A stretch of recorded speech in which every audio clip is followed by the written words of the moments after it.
Tefsiri Müyesser. En'am suresi. Euzu billahi mineşşeytanirracim. Ey Peygamber! Aşu müşriklarga aytqinki, deb beqinglarchu. Agar Allah sizlarning quliqinglarni gaz, ko'zinglarni ko'r qilib qo'ysa, dillaringlarni peshatlaversa, shuning bilan hech qanday gapni tushunmaydigan bo'lib qolsanglar, ularni Allohdan boshqa qaysi iloh asliga keltira oladi? Ey Peygamber! Ularga oyatlarimizni qanday bayon qilib berayotganligimizga, ondan ularning vaz nasihat elishidan qanday yuz o'riyotganligiga qarag'in. Ey Peygamber!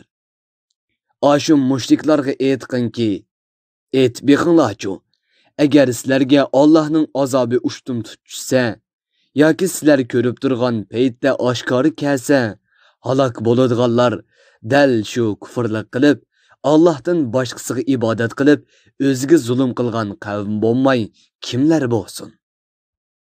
Biz payg'ambarlarni faqat itoatman mu'minlarga jannat bilan xush xabar berguchi va gunohkorlarni oxiratga qattiq azobdan ogohlantiruvchi qilibla avatimiz. Kimki Allohga va uning payg'ambariga iymon etsa va yaxshi amallarni qilsa, ularga Rabbining oldiga chiqariladigan qiyomat kunida qilchi qo'rqinch va ansirash bo'lmaydi. Bu dunyoda erishamay ketgan narsalar uchunmi qilchi hasrat chekmaydi. Chunki oxiratda eng yaxshisi bor. Bizning Qur'ondagi oyatlarimizni va tushirgan mo'jizalarimizni inkor qilganlarga kelsak, ular haqiqatni inkor qilganligi va Allohga osiylik qilganligi uchun qiyomat kuni qattiq azobga duchor bo'ladi. Ey Peygamber! Aşu müşriklarga aytqinki, men sizlarga menda osmonlarning va zaminning xazinalari bor demayman. Men g'aybni bilaman debmi aytmayman. Yani sizlarga men bo'lsam bir farishtami demayman. Men faqatla Alloh tarafidan kelgan payg'ambarman. Men menga nozil qilingan vahiyga amal qilaman. Allohning vahiyini kishilarga yetkazaman. Ey payg'ambar! Aşu müşriklarga aytqinki, Allohning ro'shan oyatlarining haq ekanligini ko'rmay, uningga iymon etmagan kofir odam bilan Allohning oyatlarining haq ekanligini ko'rib, uningga iymon etgan odam barobar bo'ladi. Haqiqatni ko'rib elib iymon etishinglar uchun Allohning oyatlari ustida tafakkur qilmamsizlar? Ey payg'ambar! Rabbining dargohiga yig'ilishning haq ekanligiga ishonadiganlarning Allohning buyurganlarini o'rindab, to'sqanlardan yenib, taqvodor kishilardan bo'lishi uchun ularni Qur'on bilan ogohlantirgan. Ular Allohning va'dalarining va ogohlantirishlarining rost ekanligiga ishonadi. O'zlariga Allohdan boshqa hech qanday madadkor yoki Allohning azobini qutqizib qo'yadigan hech qanday shafoatchi yo'q ekanligini biladi. Ey payg'ambar!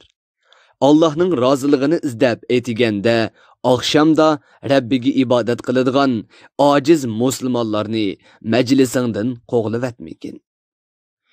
Ashu yo'qsil musulmonlarning hisobidan sana hech narsa yuklanmaydi. Chunki ulardan hisob elish Allohga xosdir. Shuningdek, sening hisobingdanmi ularga hech narsa yuklanmaydi. Agar sen ularni majlisingdan qo'g'livatsang, Allohning belgilamasidan chetnab ketganlardan bo'lib qolasan. Shuningdek, Alloh insonlarni rizq va axloq jihatda bir-biri bilan sinaydi. Ularning ba'zisini boy qilsa, ba'zisini yo'qsil qiladi. Ba'zisini kuchli qilsa, ba'zisini ojiz qiladi. Ba'zisini ba'zisiga muhtoj qiladi. Bularning hammasi sinoqdir. Shuning bilan mol dunyosi ko'p bo'lgan kofirlar, Alloh aramizdan islomga hidoyat qilgan kishilar mushular ekanda deyishadi. Alloh shukr qilguvchilarni obdan bilib, shularni islomga hidoyat qiladi emasmi? Ey payg'ambar! sening haq payg'ambar ekanligingni isbotlaydigan Qur'on oyatlarga va boshqa dalillarga iymon keltirgan kishilar burunqi gunohlarga tavba bor yo'qligi haqida sendan so'rab kelsa, ularning salomini ili kelib, ularni izzatligin. Ularga Allohning keng rahmati bilan xush bishorat bergin. Va Alloh bandalarga o'z fazlidan rahmat ato qilishni o'z ustiga olganligini. Sizlardan kimki gunoh ma'siyatning yomon oqibatini va Allohning g'azabiga duchor qiladiganligini bilmasdan biror gunohni sodir qilib qo'yib, ondan keyin tavba qilsa va yaxshi amallarni izchil davomlashtirsa, Allohning uning gunohini kechiradiganligini aytqin.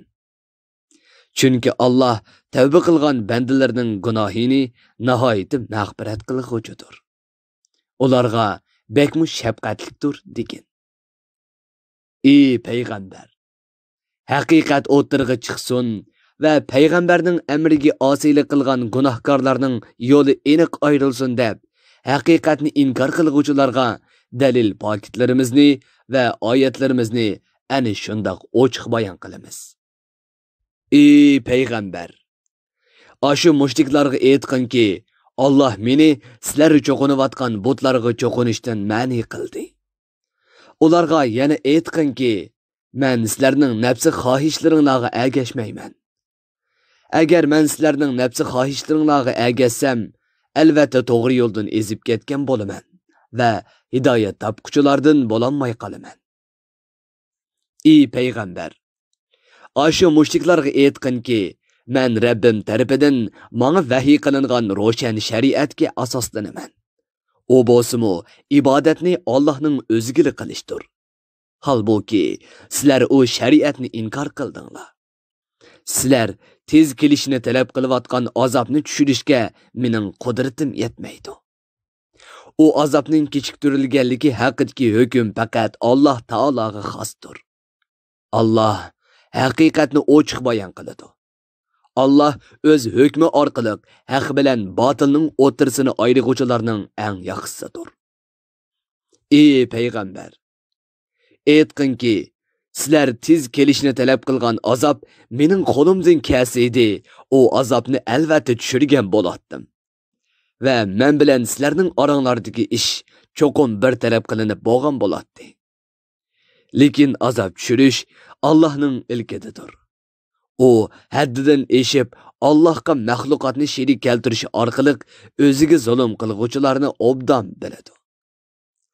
G'aybning xazinalari Allohning dargohidadir. Uni faqatla Alloh biladi. Qiyomatning qachon bo'ladiganligi, yomg'irning qachon yog'adiganligi, bal yatqulardagi bovoqlarning qandoq ekanligi, kelajakda nim bo'ladiganligi va insonning nada o'ladiganligi qatorliq ishlarning hammasi g'aybning jumlasidan bo'lib, ularni Allohdan boshqa hech kim bilmaydi. Allah yana quruqliqdagi, dengizdagi narsalarning hammasini biladi. Uning ilmi sirtida biror tal yaproqmi to'kilmaydi. Mayli qorong'u yer ostidagi biror tal urug' bo'lsin, mayli ho'l yoki quruq narsalar bo'lsin, hammasi lavhul mahfuzda aniq va tafsili yozilgandir. Allah ketsi sizlarning jininglarni o'lgan chig'inglarda olgandek ep turadigan, kunduzda qilgan ishinglarni bilib turadigan, ondan ajringlar to'shqicha yashashinglar uchun kunduzda sizlarni uyqudan uyg'otish orqali jininglarni badaninglarga qaytaradigan zotdir. Ondan qiyomat kuni sizlar tirilib qabranglardan chiqarilgandan keyin sizlarning qaytadigan joyinglar Allohning dargohidir.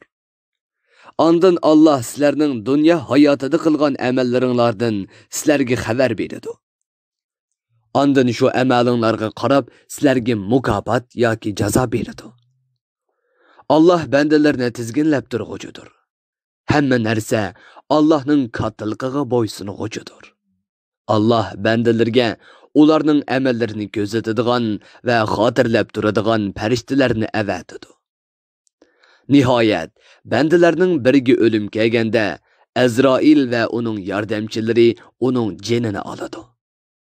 Ular buyruqni ijro qilishda qilchi beparvolik qilmaydi. Ondan aşu jeni ilingan insanlarning hammasi o'zining haqiqiy egisi bo'lgan Allohning dargohiga qaytariladi. Bilinglarki, qiyomat kuni bandalarning orasida hukm qilish yolg'iz Allohga xosdir. Allah eng tez hisob olg'uchidir. Ey payg'ambar, ashu mushriklarga aytqinki, quruqlikning va dengizning zulmatlardan sizlarni kim qutqazadi? Sizlarning birdan-bir qutqazg'uchinglar beshinglarga balo kelgan chaqda, sizlar oshkora va yoshirin holda iltijo qiladigan zot Allah emasmi? Beshinglarga balo kelganda, sizlar agar Allah bizni bu balodan qutqazsa, albatta biz ibodatni Allohning o'ziga qilib, uning shukr qilguvchilardan bo'lamiz deb Allohga yalvorib, tuvanchilik bilan duo qilsizlar. Ey payg'ambar, ularga aytqinki, sizlarni oshu zulmatlardan va barliq g'am qayg'ulardan Alloh qutqazadi. Ondan sizlar uningga ibodat qilishda yana boshqalarni sherik keltirsizlar. Ey payg'ambar, aytqinki, Allah sizlarning ustinglardan to'pon balosiga o'xshash bir azobni avatishga yoki oyg'inlar ostidan yer tavrash va yerga yutqizib etish degandek biror azobni avatishga yoki sizlarning birlikinglarni parchalab, bir-biringlarni o'ltiradigan firqalarga ayrib etishga albatta qodirdir. Ey payg'ambar, sen ashu mushriklarni tushunsin deb oyatlarimizni va dalil paketlarimizni qandoq tafsiliy bayon qilayotganimizga qarag'in. Ey payg'ambar, Qur'on butunlay haq kitob turug'liq, sening qavming ichidagi kofirlar uni inkor qildi. Ularga aytqinki, men sizlarga homiy emas, men faqat Allohning elchisiman. Mening mas'uliyatim Allohdan menga kelgan vahiyni sizlarga yetkazishdir. Allah tarafidan oldin ola berilgan har bir xabarning amalga oshadigan vaqti bor. Haqiqat botildan ayrildi. Ey kofirlar, sizlar ogohlantirilgan azob tushgan chaqda ishinglarning oqibatini bilib qolasizlar. Tafsirim muyassar. Bir guruhi ulamolar nashrga tayyorlagan. Tarjima qilguvchi Muhammad Yusuf Muhammad Tursun. Muharrir Abdurrahim Dövlet. Korrektor Abdulaziz Aqhun. 2020 yanvar 1 nashri. Teklimakan Uyg'ur nashriyoti tarafidan nashr qilingan. Mikrofon oldida İmran Abdug'ani Sadai. Bu asar avlod detallarida tarqitildi.